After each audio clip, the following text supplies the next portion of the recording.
So I've had these two items. They've been sitting on top of my stereo, you know, where it's warm, and kind of holding them at about 90 degrees for the last couple of hours, and it's stiffened them up considerably. My intention at this point is I'm going to go ahead and trim the edges. Hopefully I won't be cutting away any of the plywood, because the plywood fits the airplane perfectly. So I'll trim it as close as I can, and then we'll sand the excess down. So here we go.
Makes a bit of a mess.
Most of this area in here will all have to be sanded by hand, but yeah, I want to get off as much of this as I can with the machines, because I'm lazy.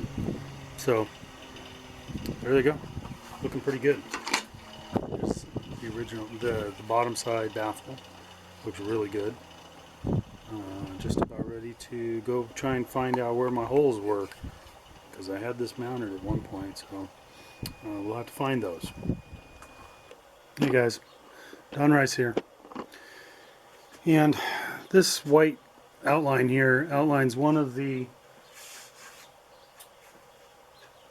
mounting brackets for this baffle. So here's a baffle, got the brackets on there. You see me make the baffles, and now I'm trying to finalize the mounting, at least the initial mounting, onto the firewall. And so this essentially goes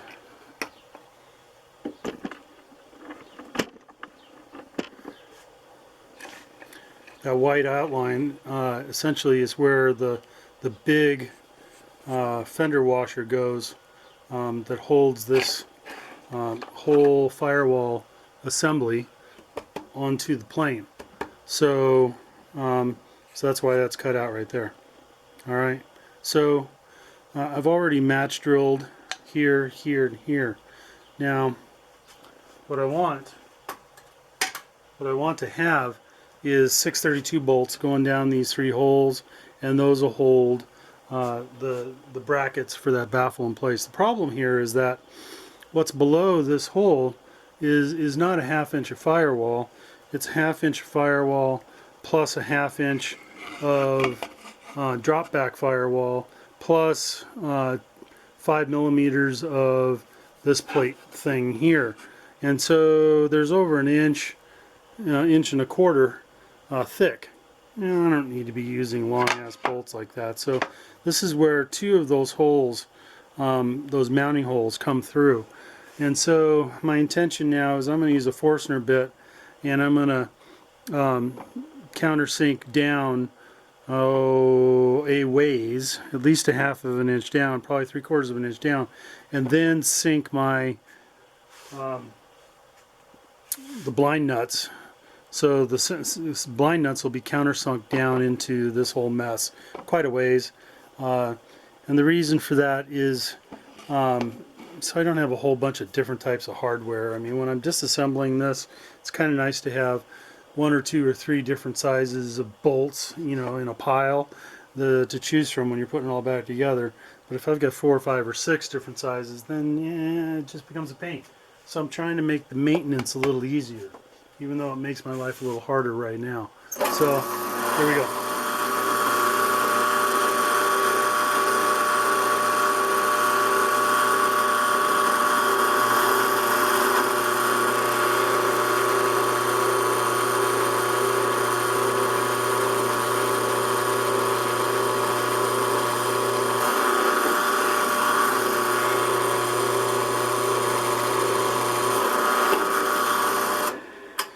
Now, with this one particular one, I don't know if you can see that hole right there is actually one of the engine. Is that one of the engine? Yeah, that's one of the engine mounting bolts. And so, therefore, we're going to be running into the blind nut that is countersunk down in there. So I'm going to end up dremeling away that corner of that blind nut so that I can continue past it with the Forstner bit. So I'm going to grind through that with a Dremel, and I'll be back in a minute. Okay, I think I got most of that ground away. Let's see if we can continue on down.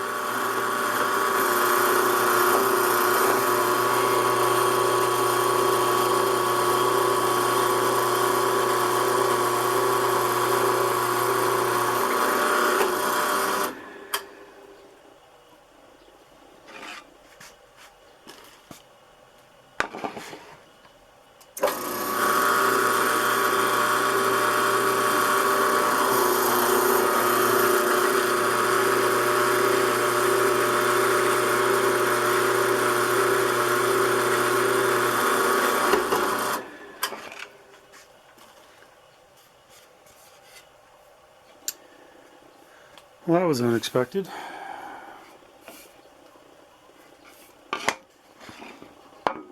Actually broke through. You can see the hole. There's my fingers back in here. So I broke through into this area here. It's okay. It's just unexpected. And it tells me, you know what, I can probably, so that's a 1/2 inch, 3/4, probably get away with 1 inch bolts, which I have, and that'll be fine because I'm using 1 inch bolts elsewhere. So I think that's all the deeper I'm going to need to go. So the next one is that one there. That one's a lot closer to the edge here. Hopefully that doesn't cause a different kind of problem. We'll see.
Okay.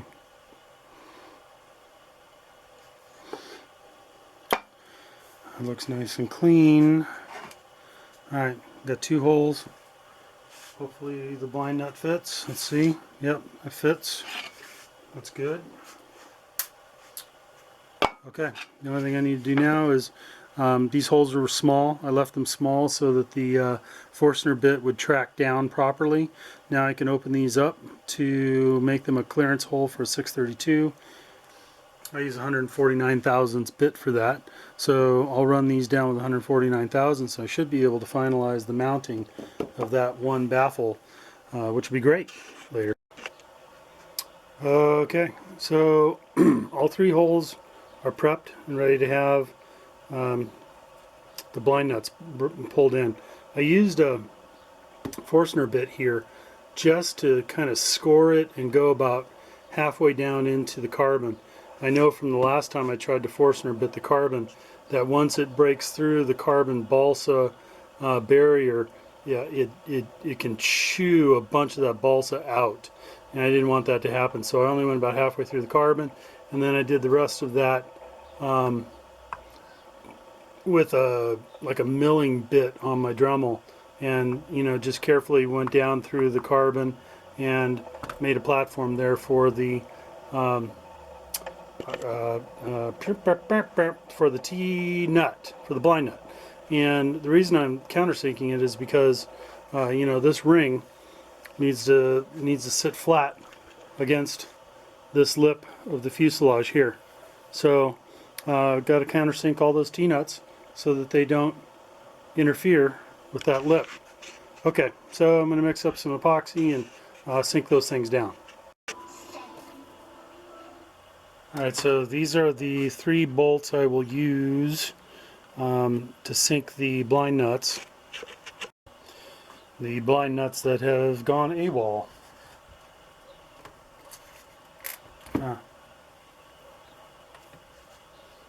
There's 2 of them.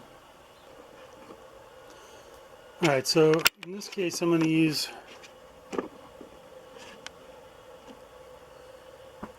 Okay, so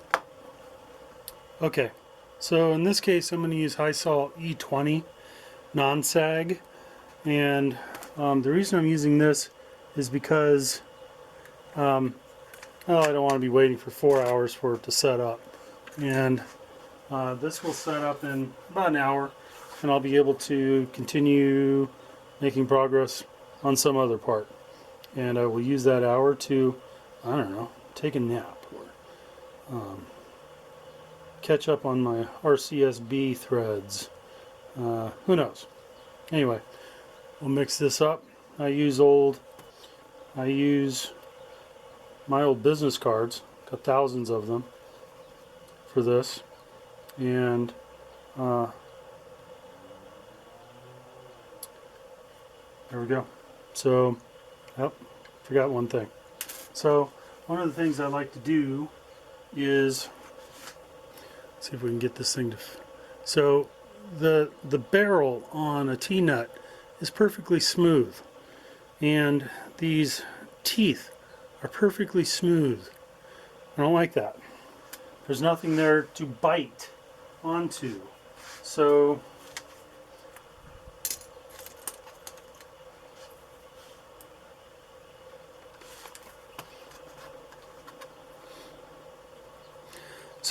what I do is I'll come down between those teeth and I'll score the barrel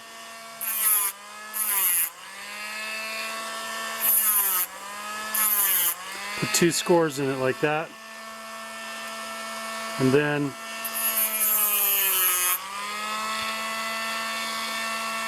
I will score each of these teeth and give, the idea here is to give the glue a little notch to sink itself into right there. Okay? And go all the way around. Just like that. 3 little notches and 6 little scores all the way around the barrel for glue to hold on to. don't ever want these things to come out. So I'll score the other two and be right back. Okay, so once those are scored,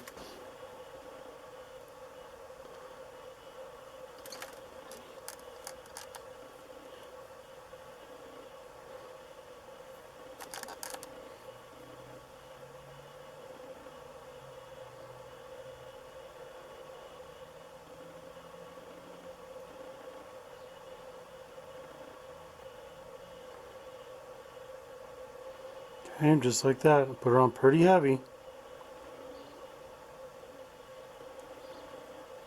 It's okay if it squeezes out. Go ahead and try and get this thing into that hole right there. So that's going to take. Okay, so that actually goes into that hole. Okay, which is fine. We'll start there instead. Who cares? That is way too big a wrench. I wouldn't even pass the laugh test. Alright.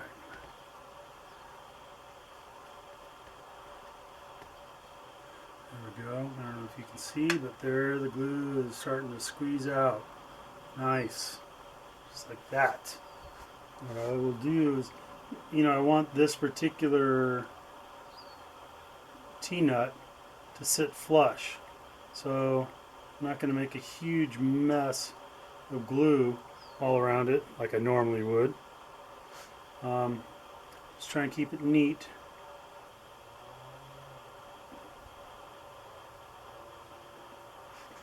Something like that. Not super clean, not super neat, but functional and not a complete friggin' mess. Now we'll go after that next one in a minute. Alright, so I just pushed that one in there and looking for the wrench. Let's see if we can get this one to sink in nicely. This is a harder material. Might take a little more effort here. This one is sinking into plywood. This up here was sinking into end grain balsa. So, much easier to get that one to go down. This will need a little more torque advantage here. So we'll crank that down like that.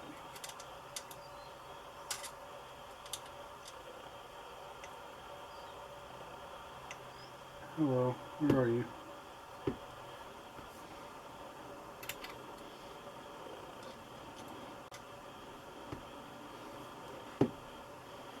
Okay. So we've got a good seat on that one. And I actually used the wrong bolt up here. This one is where the shorter bolt goes.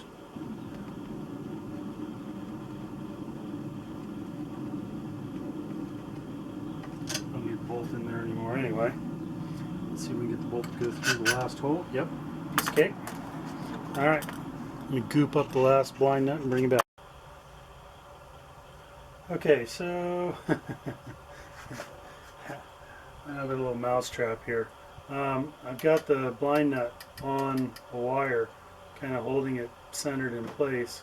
As long as that wire's there, I'm having some trouble getting the screw to want to start. I'm not entirely sure what my issue is, but I'm definitely having an issue getting. Come on.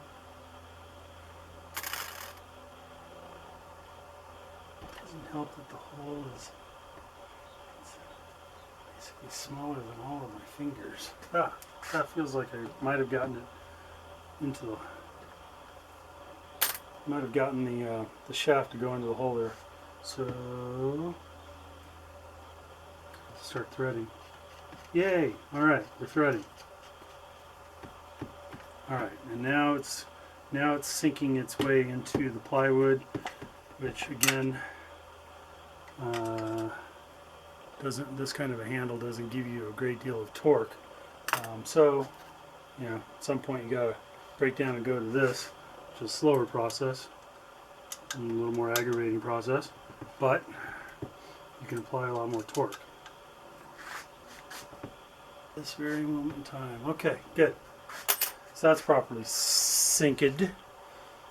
Alright, so that's it. I got 3 blind nuts. They are synced into the firewall assembly to hold this baffle plate in place.